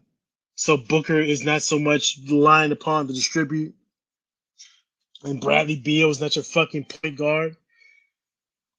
I like the team. I think they're going to be really good this year. I think, and again, the coaching situation is important. Budenholzer is the coach now. Nothing against Frank Vogel. Frank Vogel's a good coach. He won a championship with the Lakers, but he wasn't the right coach for that team. Yeah, you know what? I forgot Budenholzer took over. I forgot about that. Yeah, he's the right. I think Coach Bud is the right coach for this team. For this group of guys, he's the right coach. Vogel just wasn't, and he just wasn't the right coach for him. So I'm taking the over. I think Phoenix is going to be a 50-win team, maybe a top 3 team in the West. I just think that with the new coaching change, the role players they brought in with the big 3, it'll work this year. It didn't work last year because it was still a work in progress, and those guys didn't play a lot together anyway. But I think it's going to work this year. I take the over. You know what? I'm gonna change. I'm gonna say over too. I forgot Budenholzer took over as the coach. I forgot about that. Yeah, I'm gonna go over as well. I think they're gonna be competing up there like 3 and 4 for at the top of the West. Mm-hmm. Yeah, I think so. We're butted at home. I'm gonna go with that. I'm gonna go with over as well. Yeah. All right. Got the Portland Trailblazers here. Portland is they got it at 20.5. The Portland Trailblazers. What do you think of that one, Stan? 20.5, Portland. Under. That team's gonna be horrible, and they're also not only are they gonna be bad, but they can get bad. They can get worse. They've got a bunch of guys that can be moved to make the team worse, and it's a work in progress, obviously. But you're looking at DeAndre Ayton. DeAndre Ayton's at 34 million, 35 million. That might be a little tough to move. Mm-hmm. Jeremiah Grant's at 29 million, 32 million, 34, 36. He could probably be moved. You know, Anthony Simons has got 25 and 27. He could probably be moved. They got I mean, Robert Williams is on this team. Jesus Christ. And then there's Scoot Henderson. And I don't know about you, but I don't want to use the B word yet with Scoot Henderson, but I didn't see a whole lot from him last year. I didn't see it. Yeah. I mean, I personally wasn't the biggest fan of him coming out of the draft anyway. But no, I didn't see much. Yeah. 20.5. Yeah, it's the under. That's a under. I think again, there has to be bad teams in the Western Conference, and I think them and Utah are the two teams you're going to look at as the teams they're going to be fed to a lot of these teams. And like I said, Portland's bad, and the roster is not great, and they can get worse by making some trades. They'll be a trade machine team this year. Probably one of the top trade machine teams because again, Simons can put the ball in the basket. Jeremiah Grant's a solid player. I mean, Ayton had a really good second half of the season last year. So those guys could be moved. But so not only do I think they're going to be bad, they're bad now, they're going to be worse. They're going to be worse if they make some moves. So that's an under for me. Yeah, that's definitely an under. They're definitely going to be trying to capture the flag. I don't think there's any question about that. Looking forward to seeing Donovan Clegan play though. Big man out of UConn. You know, he had a solid college career. So I mean, he's another one of those like big men that, you know, he's more athletic than Edey, but he's still kind of that ilk. So people want to see like, can he actually like do it at the NBA levels? I'm interested to see him play. But I don't think I'm interested enough to see him play that I'm actually going to turn this team on. Like, I don't think you talk about the league pass team. I mean, I'd had to be hard. I'd had to hard over some basketball to turn on the Portland Trailblazers. That's not going to happen. That's not a team I'm going to be checking for like that. So yeah, it's going to be the under. This is. But again, I talked about it with the Wizards last day. So Portland fans, listen. Don't look at the scoreboard when you're watching the games. Ignore it. It's irrelevant. Who cares what the score is? You know what it says. It says you're losing. Who cares? The most important thing you should be looking at is what these guys are doing. But let me tell you, if you have a game where Scoot Henderson, goes, 4 for 7 from 3 and puts 25 on the board, and you lose by 15 to the Spurs, who cares? Cares about what Scoot Henderson did. Don't Anthony Simons? If Anthony Simons starts putting up some big time numbers, the price goes up for the trade. Mm-hmm. Yeah, what they say, yesterday's price is not today's price. You can get more. So focus on that. Forget about I've been there. I'm a Magic fan. I have been there. I know what it's all about. Just ignore the scoreboard, man. It's not hard. Just forget about. Look at the box score. When you're watching the game, just put a box score up and look at that while you're watching it. Look at, oh my goodness, he got 25 tonight. Oh my gosh, they gotta care about that. Yeah, they're definitely one of those teams that you gotta just like, the scoreboard doesn't matter. It's all about what your guys are doing and what the young guys are doing and what they're, I think Chauncey Billups' highlight of the year is going to be his induction into the Basketball Hall of Fame. There's not even too many wins going on here. What's going on with Shaedon Sharpe? I see his name on the out. What's going on with him? Dude, I have no idea. I have no idea. He's one of the first none and dones. You remember that whole thing, the none and done, because he was on Kentucky, but he didn't actually like suit up for Kentucky, and he still went out and came into the draft. It was a weird thing. Yeah, it was. Yeah. Right now, what I'm looking at, it says he's going to miss 4 to 6 weeks with a shoulder injury. Okay. Okay. All So right. he's injured. So All right. Sacramento Kings. They got the Kings at 46.5.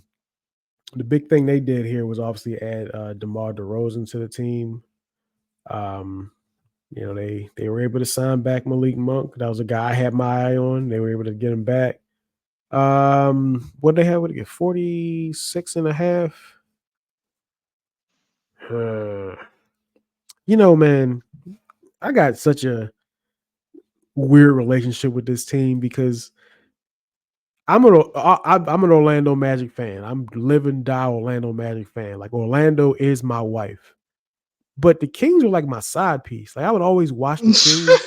Yeah, I would always watch the Kings. Like I've really been watching them really since they drafted De'Aaron Fox. I absolutely loved him in college, man. De'Aaron Fox was that dude at Kentucky, man. So I loved him, and so I just kept kind of following his career, and then I just kind of kept watching the Kings, and so I'm like kind of a sort of a Kings fan, kind of. I watched the Magic on the East Coast, but then when I'm getting ready for bed, I have a Kings game on. They shoot the beam when they win and all that stuff. Like I like it. I like this team.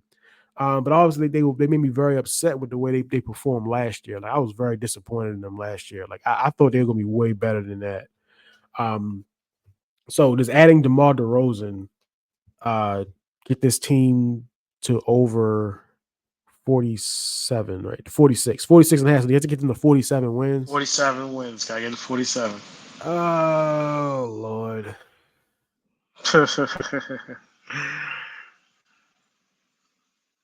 Yes.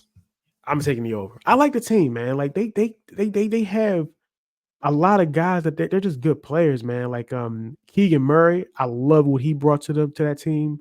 Sabonis is obviously great. Kevin Hurt is he's a shooter, man. Like he was really good for them. And obviously Malik Monk is another good one, another Kentucky guard. You see this we keep saying these Kentucky guards, man, and they pan out. Yeah. Trey Lyles, Alex Len. I like this team, bro. I like this team. You know what I'm stamping that shit, bro. Over. I'm taking Sacramento over, man. Let's go. Sacramento Kings, my side piece. Yeah. We going over. They gonna be right there, the thick of things in the West. Let's go, man. Over. Let's do it. Yeah, I'm taking the under. The slight under. I'm taking a slight under only because of the conference and the competitiveness at the top. I like the DeRozan acquisition. I think he's going to fit in with them because he's just a guy, mid-range shooter, mid-range steady guy. He's very consistent. Will give you 15 to 20 a game. Can go for 25 if need be, which is going to be a help for them with Fox and Sabonis. It's a solid team, and again, they took a step back. They took a step back last year. I feel like from where they were the year before. Did make the postseason, missed out in the play-in. I mean, they got the play-in, missed out. They are going to be there, obviously, when it gets down to the play-in, but I think it's going to be really tough. They could get to 46 wins, but again, the over is 46.5. So if that's what we're talking about, it's going to be an under for me. I think they can get to 46 and 36 easily. But 47 will be a little difficult in this conference when you got all these teams above them, around them that's going to be looking for wins. It's going to be tight. It's going to be a very tight thing again with the Thunder, Mavs, Nuggets. These teams at the top. It's going to be tough. Yeah, I still think they're going to be right in there, though. They're going to be right in that conversation. I really do. I think so. Yeah, they might be. They definitely will. They definitely will be. And again, they got the roster is still solid. They brought back most of their guys. Again, bringing back Monk, bringing in DeRozan. It's a solid team. And Fox is a great player. Sabonis is one of the best rebounding best big men in the league. Yeah, it's a good team, but I just think they're slightly under with the win total. It's gonna be tough to get to 47 for them. Like the beam, baby. Like the beam. Like the beam. I love that. That's a dope thing they do. Hey man, it's kind of silly, but I get it. I like it, man. I like that kind of stuff, though. It's a little silly shit like that. Like the damn beam, baby. right. I don't like the Kings. So. All right. We're gonna move on to the San Antonio Spurs. This line is set at 35.5. Like now, this is one of those times where I'm like, they must have been drunk when they set this line. Like, I don't understand this at all. This is under, man. Like, how did they set this at 35? They think the Spurs win 36 games? How? Why? Harrison This Barnes. is I do like the Harrison Barnes addition, and I mean it's going to be a very good addition when they trade him at the deadline. So I do like that. Um, bringing in Chris Paul is cool. You know, him and Popovich are probably going to be, drinking wine and reminiscing of when they were when they had good basketball teams. So that's a good thing. I like that. You know, but I mean, I look. I'm a believer in Wembanyama. I'm all in the Wembanyama hype. But the idea that they're going to get 36 wins, number one, they don't want to get 36 wins. They want to be in the capture the flag race. They just like they did last year. Like Popovich was doing some weird stuff with the team last year, where it's like, what kind of lineup is this, man? Like, what is happening right now? They was doing mess last year. Either they're not going to do it again. No, man, this is under. Like, this is one I don't know what Vegas was thinking. This is a weird line to me. I'm taking the under. What you got? I think the reason why they set the line the way it is because there was the Wembanyama hype, and they felt like, well, they got a point guard in Chris Paul, so we're not gonna be doing that silly shit last year where we had no point guard really. It's not a great team, but it's still a young team. It's still developing, and Wemby is going to be. I think you saw it last year in the second half of the season when Wemby really started to take over, really started to develop and get used to the NBA game and the physicality. He is a freaking alien. The unicorn thing is gone. This is an alien. This guy is different. Yes. And you have to understand that once he gets a good team around him, the sky's the limit for him. But this is not a good team.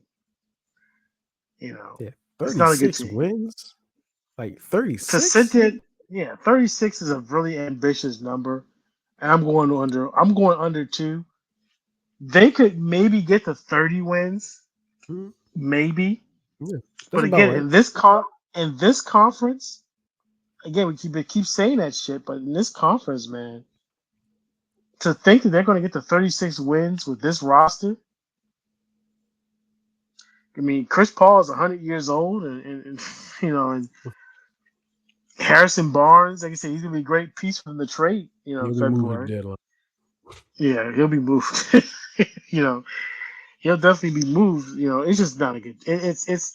I thought it was ridiculous when I saw it. I'm like 36. You guys really think they're gonna win 36? Fuck no, not this team, not this roster, not in this conference. No. But Wemby is going to be unbelievable this year. He might be Defensive Player of the Year and first team All NBA. He's going to be unbelievable. This guy, if you go on FanDuel, they got a shit ton of Wemby things you can bet on, and none of them are that far fetched. The idea of him getting a quadruple double, is that far fetched to you? I haven't seen that since David Robinson, right? Yeah, that's not far fetched. Is it far fetched to think he's going to be able to get 10 points, 10 rebounds, 10 assists, and 10 blocks in a game? Yeah. It's not far fetched. It's definitely not far fetched. So Wemby's going to be unbelievable this year, but to say 36 wins for them, not yet. They're still a couple years away. I still think they're a couple years away. Yeah, I mean they're going to be a league pass team because Wembanyama's on it. So I'm going to be checking. Yeah, because of Wembanyama, they're definitely a league pass team. All right.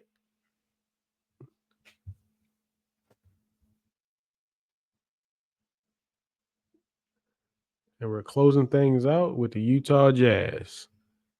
27.5 for this Utah Jazz team. I don't know what this is roster wise. Like I don't know what this is. Deontay Jordan, I did like him. Still like Colin Sexton. I still like Laurie Markkinen. I do wonder if well, $42 million, no, but I did wonder if maybe they was gonna, move on from Markin at this point, but I guess not. I think they thought about it. I think there was some Yeah, thought about it, but they figured, nah, let's just keep him. He's a good player, good building yeah, block to build a ball. yeah. I mean, I like a lot of these players. I do like a lot of these players, but yeah, 27. Man, I'm, somebody's got to be the food for the Sharks, man, and it's gonna be the Jazz. So I'm gonna say this. I'm gonna take the under on this. I think they're gonna be food that fights back when you try to eat them. Though I think they're gonna be that kind of food, but they're gonna be food. But they're gonna be food nonetheless. So I'm gonna go ahead and take the under on this. But I do like a lot of these players they got on their team. And Jordan Clarkson has been the guy that's always on the trade block, but he's kind of found a home there in Utah. So I'm gonna go ahead and take the under on that, slightly under. Yeah, I'm with you. Slightly under for Utah. Again, I think that look, Will Hardy's a great coach. He's going to be a really good coach in this league, and I'm sure the Jazz ownership has gone to him and said, "Look, just give us one more year of this, and then we're going to start to try to be good next year. Just be patient. You know you're a good coach. This team stinks. Just give us another year of this, and I think after one more year, we're going to try to be good next year." Yeah. They got a lot of draft picks. None of one of these teams that have a lot of draft picks. They got the Lakers pick in the Westbrook trade, which God knows who's going to be again. That Lakers pick could be gold in a couple of years because who knows who's going to be on that Lakers roster in 2 years. Ooh, yeah. You just sure to think who's going to be on that Lakers roster in 2 years. So they got that pick. They got a couple picks. They're still a year away from really trying to be good. I think. I don't. This year again, the West is too top heavy, too dominant. So I'm taking a slight under with Utah. But like you said, I do like some of the guys on the team. I do like Marketing, do like Sexton. Clarkson is a 6-man's good. Walker Kessler. Walker Kessler, who I think they could be a trade piece too. Nah, I'm not trading Kessler. Nah, I like him. I wouldn't trade him. I'm pretty sure some teams inquired about Kessler in the offseason, but I I'm wouldn't pretty sure trade the him. Jazz said we're Nah, not doing that. No. nah, I wouldn't trade No him. thanks. I wouldn't No trade him at thanks. all. That's actually one of the Yeah. reasons why I was, and I haven't gone off of this, by the way, as far as like that trade for Minnesota to bring Rudy Gobert in. I still think it was a bad trade because I feel like because one of the picks that they traded was that pick Utah used to get Kessler, and I personally think Walker Kessler can do a lot of what Rudy Gobert can do, like right now. Yeah. Like right now, today, if you ask me who would I rather have, I would take Walker Kessler today. I would. I would. Not all time, but right now, today, I would take Walker Kessler. Cheaper, it can do a lot of the same stuff. Yeah, he can do a lot of things to Gobert. He rebounds pretty well, good rim protector. Yeah. Yeah. Could have saved yourself a few draft picks and some money there, but Right. they just had to have Rudy Gobert, so Yeah. And I mean, look, I get it. It's working, but I don't know. I can't sit here and say for certain that it's working specifically because Rudy Gobert is there. I think it's working because Anthony Edwards is taking that step into superstardom. Like I think that if you had Walker Kessler there instead, I don't think that they couldn't have done exactly what they did this year, personally. Absolutely. You know what I'm saying? Yeah. Yeah. Like I said, in Utah, again, Utah was one of those smart teams that once they saw the ceiling with their superstars, when they looked at, look, Mitchell doesn't want to really be here. Gobert don't want to be here. We've reached a ceiling with these guys. Let's get them out of here. That's what you do. Once you reach a ceiling with your superstars or your quote-unquote superstars or the guys you consider superstars, once you reach that ceiling, you know you can't get any further. Move the fuck on and start over. Yep. And that's what they did. And they got good picks and quality pieces in return for those guys. So, again, that's another team that's going to be on a come up, but not this year. Yep. Taking under on that one. So yeah, we're done, man. We've got the whole thing done, man. We got it just under 2 hours. So oh God. Yeah. But all right, man. Appreciate you coming through, and till next time. Peace. All right, man. Appreciate the time, man. It's a lot of fun. Later. Yep.